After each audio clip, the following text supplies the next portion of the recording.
I wish we could actually win a game. Pain. Just a lot of pain. Lost a ball in the sun, dropped the ball at second base, and then Candelario, the ball just went under him. That was a ball, that was a ball, that was a ball, that was a ball, that was clearly a ball. That was not a strike. Are you smoking crack? It is horrible. The Tigers are playing horrible. You've also got Eduardo Rodriguez, who is, again, here for another, 3 or 4 years with a lot of money attached to his contract. I've watched probably upwards of 100 games of this horrible, disappointing, underperforming, and overpaid baseball team. Tigers fans have been deprived of winning baseball for a while, and the rebuild has been declared over so many times, but it never seems to end. Hopefully will be really fun. It won't be kind of depressing and disappointing like how the last few years have been. It's just really frustrating to watch year after year after year.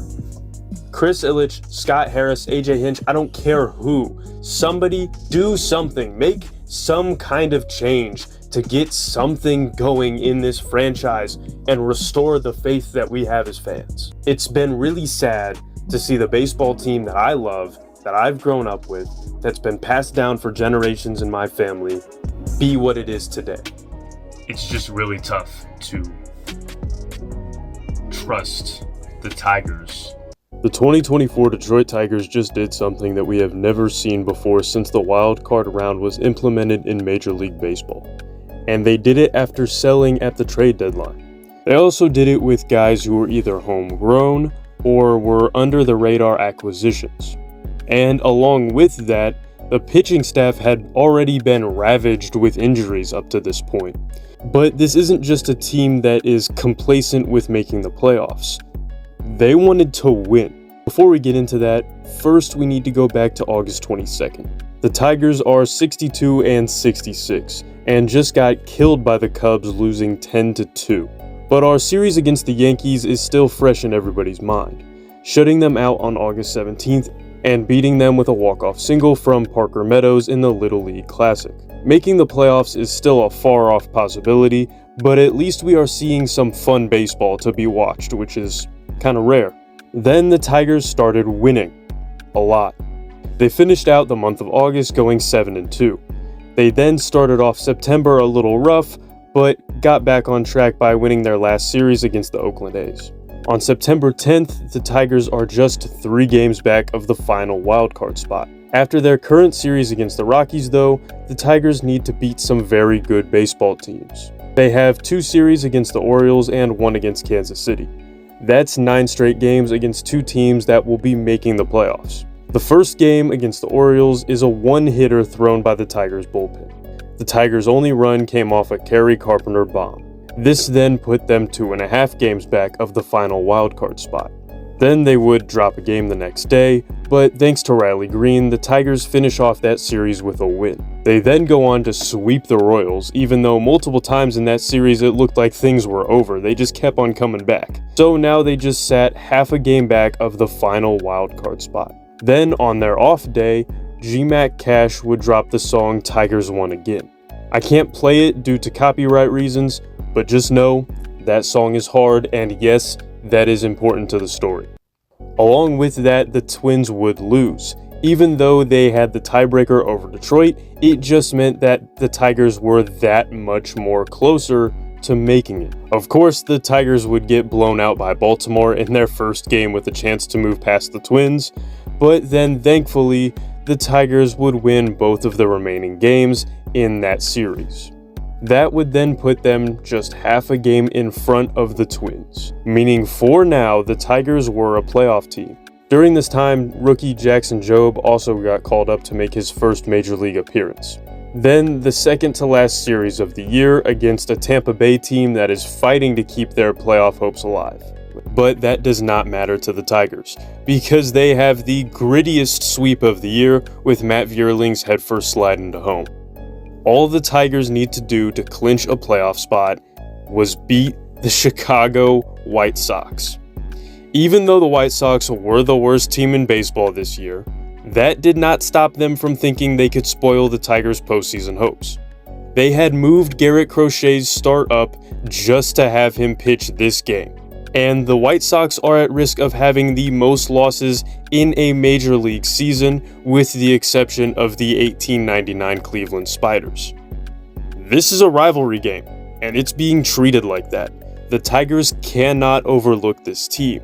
The White Sox really want to play spoiler in this situation. But thankfully, that didn't happen. To get the Tigers to the playoffs. Andrew Vaughn, the batter. Fly ball, right center field. Perez got it! The Tigers were set to face the Houston Astros. Despite a rough start to the year, this is still the same team that had made the ALCS 7 times in a row. This was two opposite types of teams going up against each other. And Major League Baseball gave them the worst start times, with each game starting at 2:32 p.m. I kinda understand it, but for a team that hasn't been in the playoffs for 10 years, you make it basically impossible for families to sit down and watch the game together. That just kinda feels wrong to me. Also, with how crazy this matchup is, I mean, you have the juggernaut Astros facing the underdog Tigers with AJ Hinch, the Astros' old manager. I don't know. I feel like they could have hyped this series up a lot more than they did with how many storylines were going on in it. But anyways, in Game 1, the Tigers would score 3 runs in the second inning, which would win them the game. Now, Game 2 was a must-win for the Astros. They were facing elimination in this game, and it looked like the Astros could win. They scored 2 runs in the bottom of the 7th to take the lead, with the Tigers struggling to get going on offense at all. Then the Tigers would tie up the game in the top of the 8th thanks to a wild pitch. And that put Andy Ibanez at the plate with the bases loaded and 2 outs. Josh Hader was on the mound for the Astros, who, if you didn't know, one of the best closers in baseball, one of the highest paid closers in baseball. The Astros really wanted him on this team for this exact situation. But Andy Ibanez would get a double off him and score 3 runs, which is up there with some of the greatest moments in Tigers postseason history.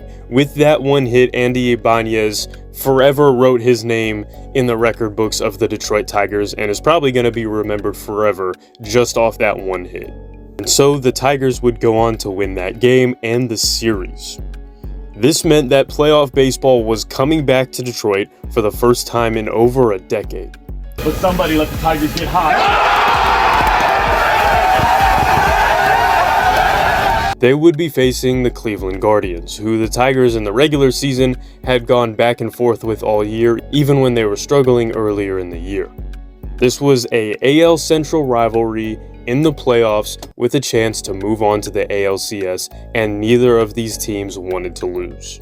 Unfortunately for the Tigers, the series would start off rough for them, with a 7-0 loss in Game 1, and Game 2 at first didn't look very promising. Skubal held Cleveland scoreless, but the Tigers just couldn't score any runs. Then, at the top of the 9th, Kerry Carpenter came up to bat against the best closer in baseball in Emmanuel Clase. A guy who was drafted in the 19th round, was working at Dick's Sporting Goods just 4 years ago, and has spent half of this year hurt, was facing the best closer in baseball, and probably the best closer we've seen since Mariano Rivera.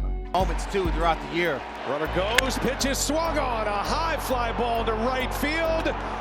This one is gonna fly! A 3-run home run! Kerry Carpenter!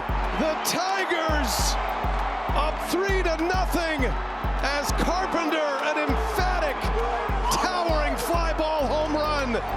Then for the Tigers, Bo Brisky would face 3 batters and get 3 outs in the bottom of the 9th to secure the Tigers' win.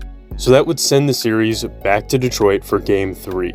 And in Comerica Park, they showed the fans a picture on the Jumbotron of the athletic ranking Comerica Park as the worst atmosphere in baseball in the playoffs, which, yeah, people in Detroit don't really like it when you badmouth him like that, so that definitely kind of amped some people up. Now they're one strike away from a 2-1 advantage. Holden deals and a swing and a miss. A strikeout to end it with an exclamation point. The Tigers win Game 3.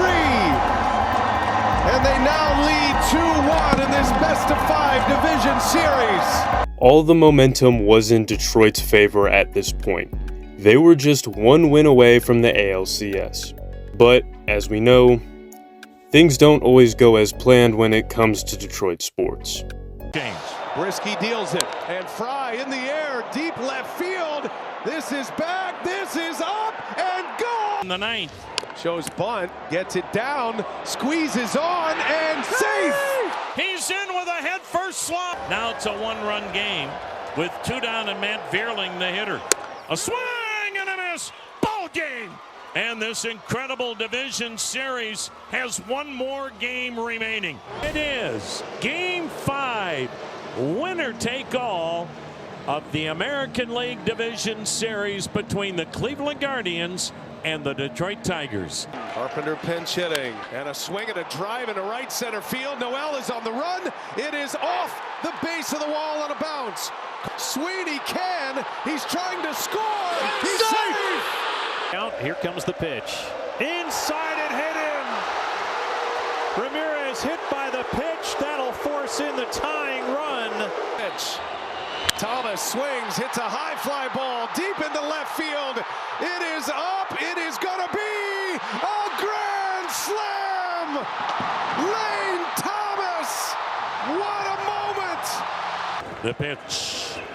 Strike 3 called. And a winner-take-all game. Bouncing ball, Riley Green. The Guardians are an out away from a date with the Yankees.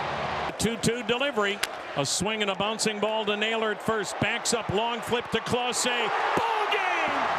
And for the first time in 8 years, Cleveland is headed to the American League Championship Series. While it does sting that we lost twice, we had 2 chances to win and go to the ALCS, and we lost in both of them.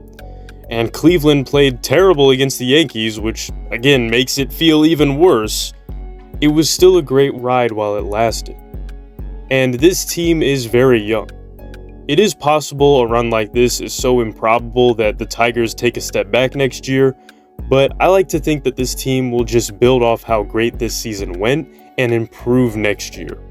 For me personally, the best part of the Tigers being good again was how I found myself counting down the hours until first pitch.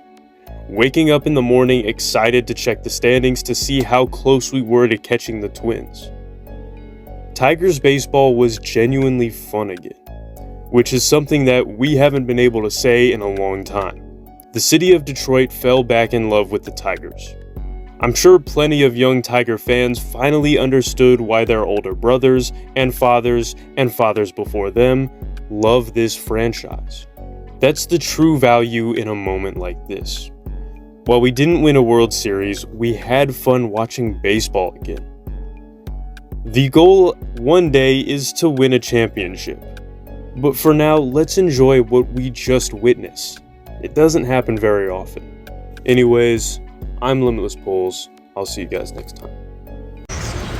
What you get mix right, nigga, put it in the blender. Hell yeah, I'm Wingstop. Bitch, I'm feeling chicken tender. It's like the beef from energy and water like timber.